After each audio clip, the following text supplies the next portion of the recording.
Good evening. The American military have called Khalid Sheikh Mohammed one of history's most infamous terrorists. Now, that same military will put him on trial for his life for plotting the attacks of September the 11th. 5 others face similar treatment. The legal process has been decreed by the government in Washington. Everyone agrees that due process is better than imprisonment without trial. But can it be fair as planned? Richard Watson reports. These dumbfounding events at the heart of the most powerful nation on earth mark the birth of the so-called global war on terror.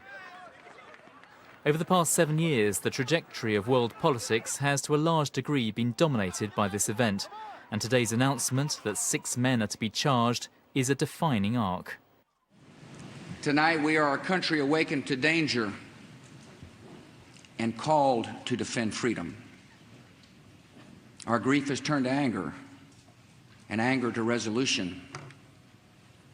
Whether we bring our enemies to justice or bring justice to our enemies, justice will be done. After years of wrangling between President George Bush and the Supreme Court, the Pentagon announced today that it's recommending the prosecution of the 6 men, including one of the alleged leaders of al-Qaeda, Khalid Sheikh Mohammed.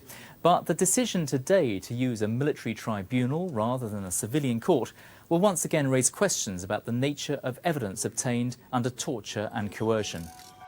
The charge sheet details 169 acts allegedly committed by the 6 defendants in connection with the September the 11th attacks.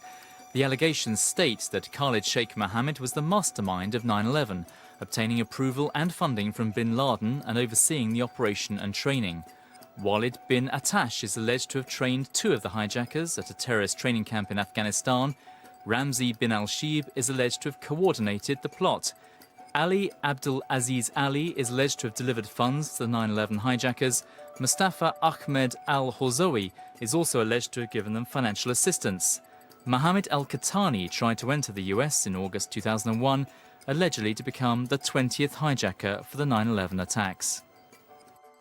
Brigadier General Thomas Hartman announced the prosecutions at a press conference today where he set out the case against the alleged ringleader. The charges allege that Khalid Sheikh Mohammed was the mastermind of the 9/11 attacks by proposing the operational concept to Osama bin Laden as early as 1996, obtaining approval and funding from Osama bin Laden for the attacks, overseeing the entire operation, and training the hijackers in all aspects of the operation. The Central Intelligence Agency has already admitted that evidence against Khalid Sheikh Mohammed, known as KSM, was obtained when he was waterboarded, a technique which simulates drowning. I think first and foremost, these men, most of them, have spent significant periods of time in CIA custody. During that time, they were subjected to pretty horrific torture. And by the United States' own admission, they've gone through things like waterboarding, which is where you basically drown somebody until they give up and they're willing to talk. And it's an issue really about the treatment of the men and the question about the reliability of the evidence that you get from interrogation tactics like that. We spoke to a former senior CIA agent tonight, a specialist in the Middle East, who defended the technique. Well, I think in certain cases, yeah, I probably would defend it. I mean, if you have a ticking time bomb scenario where you believe that individuals who you know are guilty of terrorist acts, who may have information that could save the lives of thousands of women and children, I think it would be pretty immoral not to apply fairly aggressive tactics. We've only, I think, changed gears on this because we have become so far away from 9/11 and that we are reverting to a mentality that is pretty distant from the people falling out of the skyscrapers in New York City. The CIA has admitted that 2 other detainees have been waterboarded. The Bush administration knows this is the most sensitive issue, and senior officials stress that it will be up to the military tribunal judges to decide whether this evidence can be considered. Any legal system evaluates the evidence that the prosecutor proposes to put in, determines whether to make it admissible or not, and no doubt they consider the circumstances under which the evidence was obtained. And then the judge makes a ruling about what's appropriate, and it'll be reviewed in due course. So I think it's going to be a fundamentally fair system, and the judges will decide what is reasonably admissible and what's not admissible. Then there's the nature of intelligence evidence against the men. The Pentagon said that the military tribunal will not deal in secret evidence and pointed out there will be the right of final appeal to the Supreme Court. But if that's the case and the public evidence is strong, then why not start in the civilian courts? These people are not civilians. They're not entitled to trial in civilian courts. When you become a combatant, when you take up arms, you have to accept certain consequences. And one of the consequences is that you are subject to trial in a military legal system rather than a civilian system. And I think, therefore, it would be granting them rights that they're effectively not entitled to. If convicted, the Pentagon will press for the death penalty, which will spark further conflicts.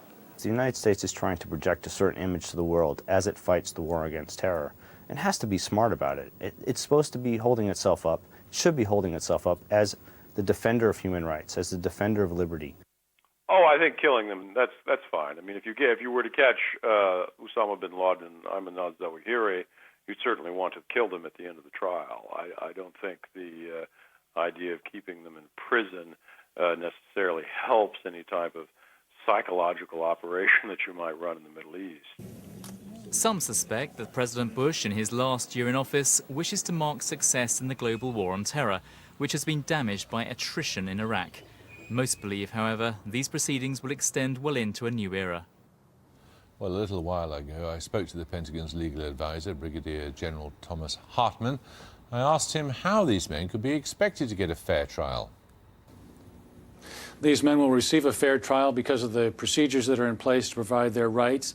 Each of the accused will get a detailed military counsel. They'll have the right to remain silent, not to have any inference drawn from that, the right to call witnesses, the right to confront the evidence, the right to be present during the taking of evidence.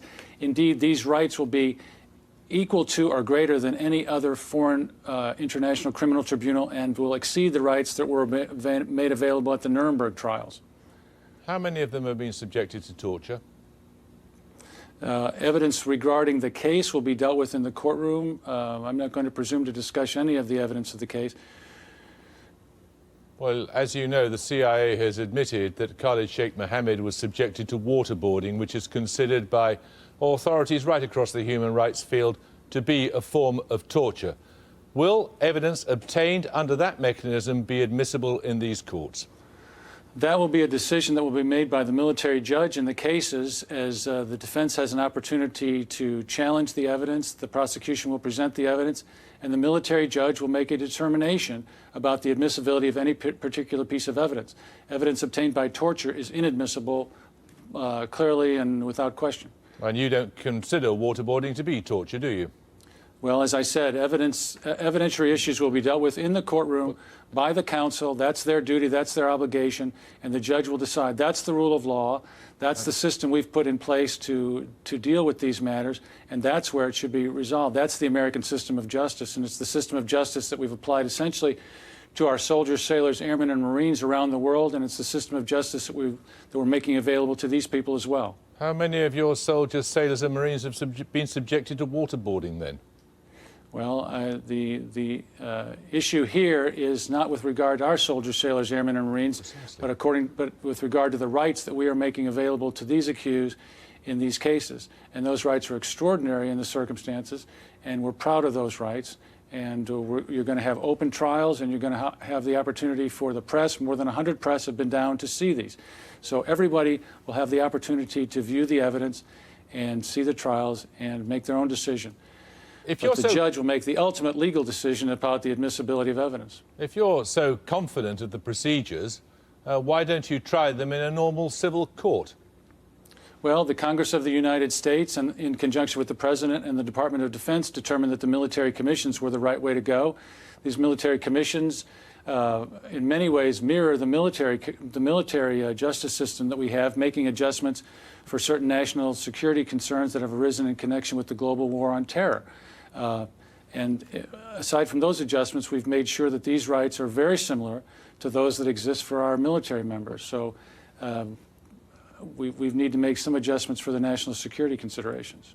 So the jury will be comprised of officers in the United States Armed Forces who are at war with the organization to which the men are alleged to belong. Is that correct? The tribunal or commission will consist of officers who have taken an oath to follow their conscience and the rule of law in these commission proceedings, and who have also taken an oath to serve the United States and to behave with honor and dignity and integrity. Those are the people who will sit in these commissions. Well, I put it to you again then. How can you suggest that these men will get a fair trial?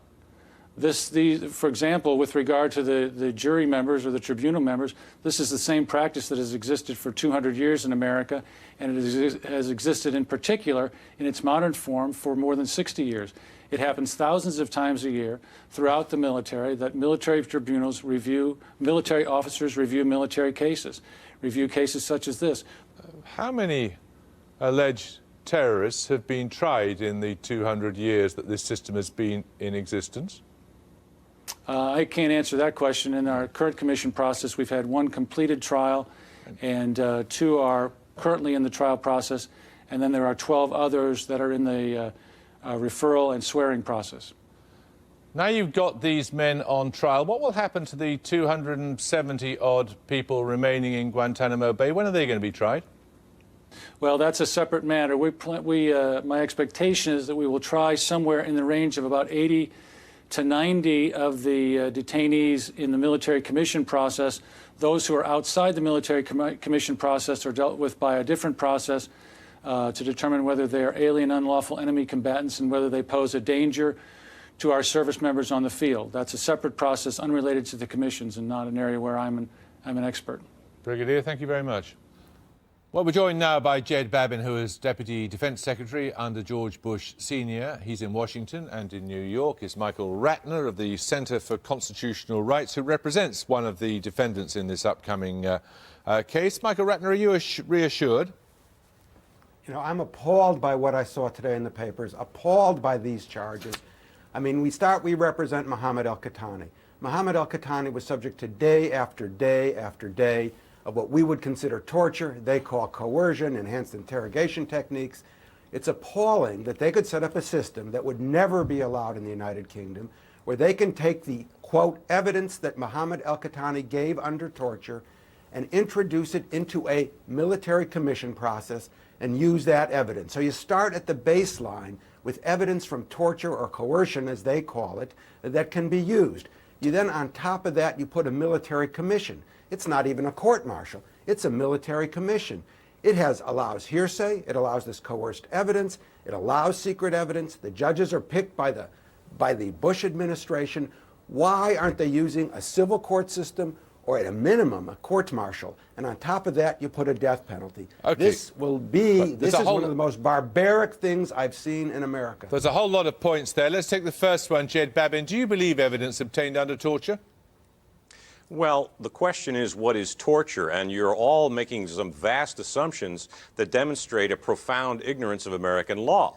The question is whether waterboarding is torture. That was clear prior to Mr. McCain's amendment. It is no longer clear. And to answer another question, we have waterboarded tens of thousands of American pilots in SEER training over the years, and they have had no lasting effect. So you're making big assumptions. There is no question here that a military judge will decide what is torture and what is not. If it's not torture, the evidence would be and should be allowed. Well, Mr. Ratner's client was subjected to beatings, sleep deprivation, threats of rendition, threats against his family, strip searches, sexual humiliation, attacks by dogs, threats to desecrate the Quran in front of him, and on and on and on we go. None of those is torture. Well, wait a minute. Wait a minute. Mr. Ratner says that's true, but we don't have the evidence that any of that occurred. I'm sorry to say this. When a court of law finds that is true, it will act accordingly. Mr. Ratner. There was a log in this case, a log from the Time magazine published of what happened to Mohammed al-Qahtani. Each of those instances, dogs stripping. Oh, come on, now you're just playing games. Verify it Let's and face prove it. What we have here is a situation where we're hearing an official of the United States essentially say we can use evidence from torture to convict people. Who said that? It's appalling, and it's really sad. This is just really silly. This is left-wing propaganda. These people are going to be tried fairly in front of a court that gives more rights than the Nuremberg courts. which I will remind you the United Kingdom participated in enthusiastically. These are going to be fairer, and these guys will get a fair trial. Why don't you do it in a civilian court then? Because we know from the Moussaoui case that the civilian courts are not prepared to handle these things. They're not prepared to deal with classified information. And General Hartman, who I talked to earlier this afternoon, said it right. They are not prepared to give these people, and we should not be, the rights that would be inherent in a civilian trial. They're not entitled to that. They're terrorists. They're alien combatants. So you've judged them before the trial? No, I've declared them, and the military judge will find before the trial. You have to understand this. In a jurisdictional hearing, they will first have to decide if these people are enemy combatants and if they are not entitled to a civilian court. That will happen subsequent today, prior to the trial. That's part of the system. Mr. Ratner, a lot of people would find it quite extraordinary that a man like Khalid Sheikh Mohammed, who says he was involved in the 9/11 atrocities from A to Z, who admits on record to having personally beheaded Daniel Pearl and held his head in his hand, is being subjected to any kind of legal process at all. Well, my view is that if we stand for our values that we say we stand for, which is justice, fair trials, due process, Geneva Conventions, and everything that makes our country supposedly great, then we have an obligation to try people in a just and fair manner. That's not trying them in a just and fair manner, is not subjecting them to waterboarding and using that evidence, not subjecting to dogs and using that evidence, not setting up special courts when we have both a civilian court system and a court-martial system are capable of trying that, and on the top of a really sham process based on torture, putting a death penalty on top. You know, enough mistakes are made with death penalties in regular trials, and we're putting it on a house of cards built on torture. It's remarkable to me, and it's remarkable for me to hear this administration try and defend that. This will go down as one of the really great tragedies of our American justice system. Mr. Babin, do you not have, even at a practical political level, any anxiety that you could end up creating tremendous martyrs here? Not at all. These people, I mean, quite frankly, I go back to the point that you made to Mr. Ratner before he launched into his propaganda film.